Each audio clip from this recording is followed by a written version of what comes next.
Hi you guys, welcome to my channel. If you're new here, I'm new here. My name is Marina, and today I'm going to be sharing with you guys all about all of my home birth items. I am currently 37 weeks and I am planning my first home birth. I have one son who is a year old and I'm pregnant with our first daughter. So I'll have two under two, but we are planning our first home birth. So I had my son in a hospital and it honestly didn't go the way that I wanted it to. So I decided that I would never do that again if I didn't have to. And now we're gonna be having a home birth. So if you want to go check out our home birth Q&A, I just filmed that. You can go check that video out. That has like all of the questions that I get asked all the time. But without further ado, let's get into it.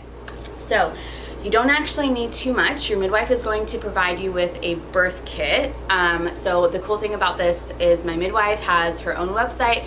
Your midwife will have hers as well, or maybe she'll just kind of give you a list of all the things that you kind of need. I really appreciated that my midwife just had a kit, so I literally just went onto her website, clicked birth kit, and everything came that I needed, right? Okay, so starting with some of the things that came in the birth kit, I'm gonna do like the medical stuff first and then go into like the more fun stuff. So we have gauze and gloves, and then we also have some more gloves, tons of gloves. So I have a birth team. It's gonna be my midwife and someone who is assisting her, so her midwife assistant.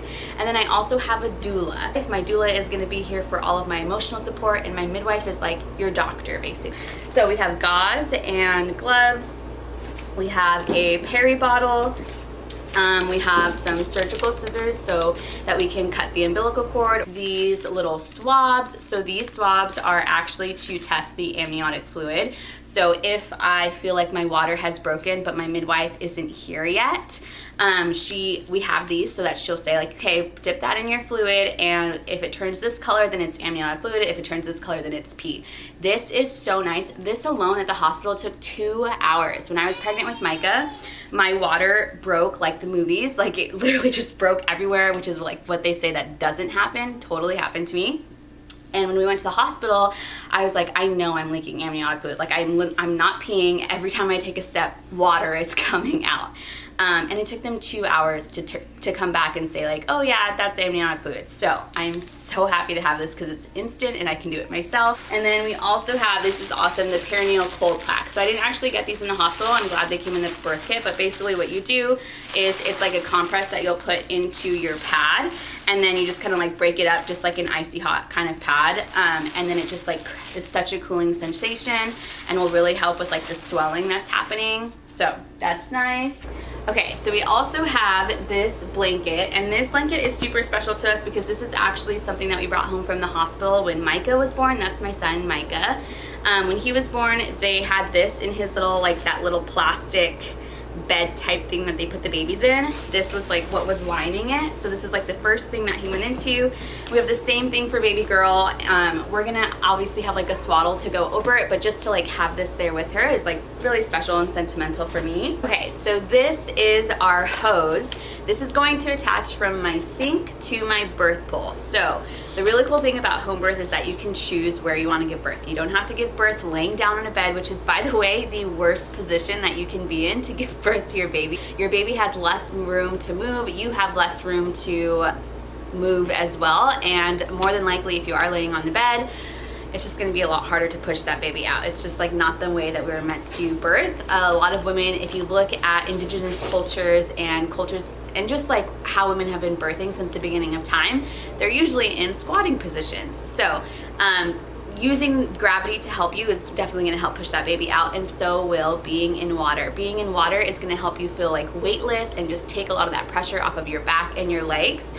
So because I am doing an unmedicated birth, I want to have the water option just in case, but like I said, who knows if I'll actually give birth in the water. We'll see. That is the plan, but I am so open to whatever my body asks for. So this is the hose that we have, but you also want to make sure that you are grabbing an adapter that goes from your sink or your shower, whatever you're using, and make sure that it works, because we bought an adapter to our sink and it didn't fit. So we had to go buy a new one. Thank goodness that we checked. Our birth photographer was like, make sure you check and see if it fits. And we're like, it'll fit. And we checked and it didn't fit. Thank goodness, because I would have been, okay.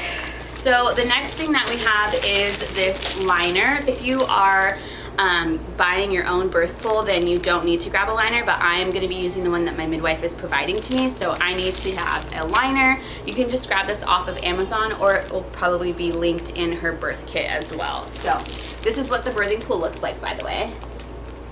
So it's like this really comfy, nice pool with a little seat, and then this liner just kind of goes inside of it, just like that.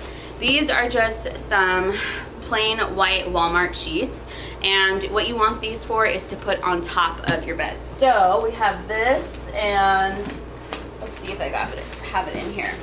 Yes. So what you're gonna do is put on your mattress bag. So what you'll do is you'll put this over your mattress, and then you put your nice sheets on, and then you can put on a shower liner. So this is what we'll be doing, just in case I do end up on the bed. You don't want to ruin your sheets, you don't want to ruin your mattress, so you want to make sure that it's nice and lined, and then you put your cheap sheets on top, so that you can just throw them away if you're probably not going to want to keep them, especially these ones are white, so we're probably just going to throw them away. And then also what I don't have here, they're washing right now, are towels. So when you are doing a home birth, you have to provide your own towels. So like I said, I went to Walmart and just grabbed 6 regular bath towels. They were $3 each, and then I grabbed like 9 kind of like dishwashing towels. So that is important. And then for those towels, it's also a good idea to grab some big trash bags. And then I don't know if you guys can see, but I have this bucket here that's basically holding all of my birth kit stuff, so that when my midwife and my birth team arrives, they don't have to like look through my cabinets and my things, my drawers, and try to find the things that they need. So I'm gonna have this ready for them, so that when they get here, they know exactly what to grab, and they can just have access to it easy. It's good to go. So we're also, as we're like taking everything out, going to be putting a trash bag in here and kind of lining it with the trash bag liner, so that we can dump the towels and sheets, whatever we need to dump in here can go in here, so it doesn't have to go into my regular trash can. And then yeah, it'll just be easy to like grab everything, fold it up, and take it out. And then we also have diapers. So this is part of the birth kit, and this is super important. I grabbed even more of these just in case, but I don't imagine I'll use more than this. I feel like this is how much I used when I was in the hospital. But these are just for like those first couple days when you are just like really getting everything out and your body is just readjusting to life without your baby. It just went through a big marathon, really, and so we need the things to protect us. So these are also unscented, which is really important to us. What else do we have in here? Oh, okay, so I have these panels, these sheer panels from Walmart, and these are really going to set the space and set the mood. So for me, I have been envisioning this birth for such a long time now, and I had an image in my head of these like kind of like canopy style curtains to kind of separate off the area where my birthing pool is going to be. So I'm going to have these up, and they'll be lined with like fairy twinkly lights, just to like really set the mood and just to like empower me. You want it when you are giving birth, you want to do things that are going to empower you and make you feel confident, and you want things around you that are going to remind you that like you were prepared for this and you can do this. So simple things like this will help set the mood, set the tone, set your intentions as well. Oh, I have Epsom salt. Ooh, it's heavy. Epsom salt to help with a bath if I want to take a bath afterwards and just soak and relieve some muscle tension. You want to make sure, like I'm going to say this again, that you're getting unscented Epsom salt. We usually do like Dr. Teal's unscented. I know they have like lavender and peppermint and all of these things, but just stay away from those artificial fragrances, because it's going to just defeat the purpose of trying to use like a natural product like a salt to help with that tension. You're just going to be soaking in all of that fragrances, especially right after birth when you're raw and you're open and all that stuff. You want to avoid the fragrances if you can. Also have a couple other tools that I want to mention that I will definitely be using during labor, and it's just full circle for me, because when I was pregnant with Micah and I was looking at these videos and looking at, you know, like people who are attempting to have a natural birth, I was introduced to these products and I had no idea about them. I grabbed my own after I gave birth to Micah, and it's just full circle that now I get to be someone who also shares about them too, because they are life-changing. So let me go grab those. Okay, so speaking of like having things that make you feel confident and comfortable and just empowering you through your birth, I wanted to show you guys this really cute bralette. So this is just off of Amazon, but anytime I watch like birth videos, I just like I'm always looking at the bralettes because I just feel like when you look good, you feel good, and that's just something that is definitely true for me. Like I like to feel confident, like if I'm looking in the mirror, when I'm looking at the photos I'm taking, like I want to feel good in what I'm wearing, and that hospital gown is not it. It's definitely not it. So if you are birthing in a hospital, I would recommend bringing your own gown because that alone sets like will change the whole mood and let like the nurses and your doctors know that like you are there bringing your things and your comfort items into their space. So that like changes the whole mood, and it changes the mood for you because it helps you feel a little bit more in control. So I will be wearing this. I have a couple other colors and I haven't decided which one I'm going to wear yet, but I tried it on and it's so comfy. It doesn't like ride in the armpits because I think that's super annoying when you have a bralette that like rides in the armpits. But yeah, so this is something that I will definitely be wearing.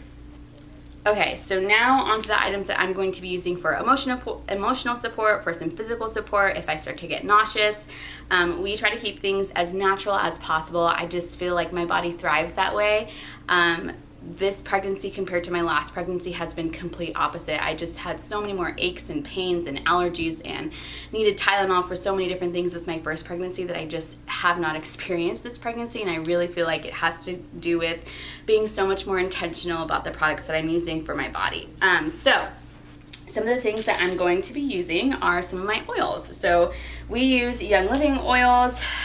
We have been using them for almost 2 years now, and it's just crazy to see the changes that it's made in our lives. So some of the things that we will be using, I will be using peppermint.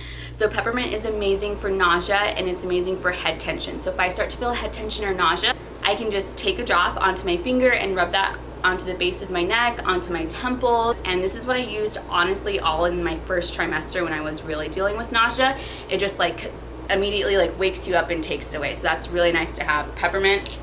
I'm gonna have frankincense because this is just like one of my favorite oils, and an oil that never fails me. It smells so good and it's so grounding, and I think we need that when we're birthing and when we're in this place we're like leaving our bodies really. You're just like, what is happening? This really grounds me and brings me back home and just makes me feel like really good. And then another physical one I'm going to be using is clary sage. So clary sage is amazing for keeping the contractions going. So when I do feel like I'm kind of in that stage where I'm like, I'm ready to keep things going, I will be applying clary sage onto my ankles and then onto my lower abdomen as well to help keep those contractions in movement. And then I have Valor. So Valor is my all-time, like just the go-to for emotional support. So the way that oils work is our sense of smell is connected to our emotions and our memory. And so I've been using this throughout my pregnancy. I've been using this since we started Young Living, and it has helped me get through so much just through postpartum with Micah, becoming a mother, being a younger mother, and now being pregnant and going through thinking about having 2 under 2. Like this has really supported me emotionally. So I'm gonna be putting this on and just kind of like running it through my hair, back down my neck. It just smells like it's so amazing. So I'm gonna have that. Okay, so this is Clariderm, and this is also from Young Living, and it's a spray for your vagina. And I've been spraying it on this whole 3rd trimester, just like after I take a shower, I'll just do a couple sprays down there. It's very similar. There's a hair happening here. I got it. It is comparable to the Earth Mama perineal spray, so that helps as well. So I've just been using this all throughout. I'm going to use it a little bit during labor, and then I'm going to use it afterwards. And the testimony with this is that it helps to prevent tearing. So if I can help prevent tearing, I'm going to try it, right? And then the next thing that I have and will 100% continue to keep stocked is our Ningxia. So Ningxia is Young Living's antioxidant supplement. This is what I've done as my prenatal. So I didn't do a traditional prenatal this whole pregnancy. You know, I'm not giving medical advice. Talk to your healthcare provider about what works best for you. But my thing with prenatals is it's very much like a one size fits all, and that's not how our bodies work. Our bodies have different mineral deficiencies. They need different things. We are plant-based, so we don't eat meat.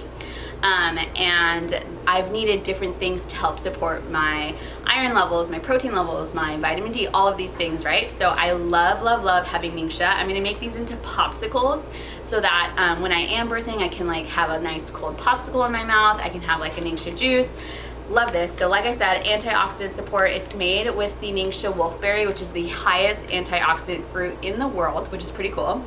It has a ton of vitamins and minerals, so it's gonna keep me hydrated and keep my energy levels up as well.